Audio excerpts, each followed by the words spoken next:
Eğer hazır siz 50 milyon amanet pulunuzni mı çıkaralmasanız, ondaqda tövendeki sözlerini çokum astoydil anlap çıkın.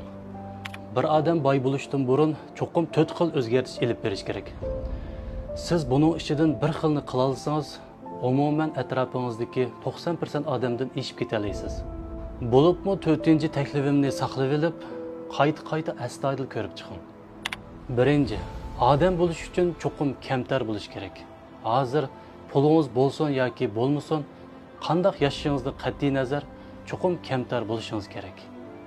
Siz ün chiqarmay boy bo'lishni o'rganib oling.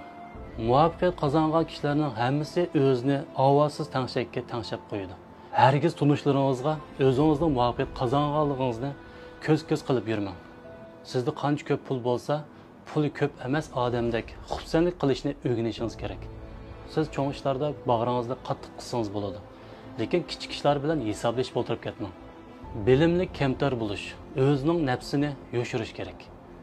Yanınızdaki adamlarga o'zingizning ularga xatar ilib kelmaydiganligingizni his qildiring.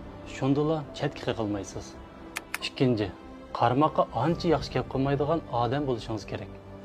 Agar siz doim boshqalarning talabiga shartsiz ma'qul bo'lsangiz, boshqalar teximbek oshko'z bo'lib ketadi.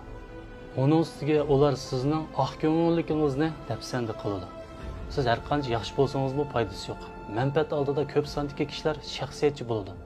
O'xshashla pul topa oladiganlarning hammasi manfaatni aniq qila oladi. Boshqalarga berishga tegishli bir qo'ynimi kam qilmaslik, bermasga tegishli bir qo'ynimi bermaslik kerak.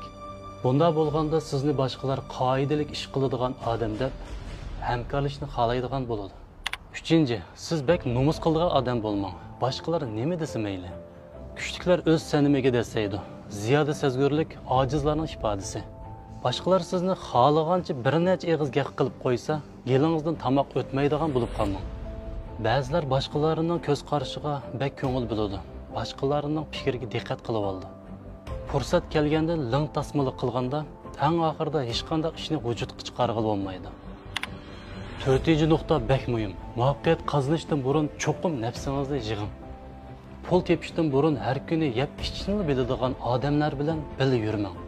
Çünkü ular bilan birga bo'lsangiz, faqat sizning zehniy kuchingiz va vaqtingizni xo'ritib, kurash irodangizni yo'qotadi. Shuning bilan bir vaqtda sizni jafoga chidash iqtidoridan mahrum qiladi. Haqiqiy qalbsiz yomon odamlar 3 xil odam bilan aralashadi. Birinchi xili uning xaridori bo'la oladigan odam. Ikkinchi xili uning pul tepishiga yordam qila oladigan odam. Uchinchi xili muallimga o'xshash uningga yo'l ko'rsatadigan odam. Yaxshi tilaklar sizga hamroh bo'lsin. Muvaffaqiyat siz bilan birga bo'lsin. 快手，拥抱每一种生活。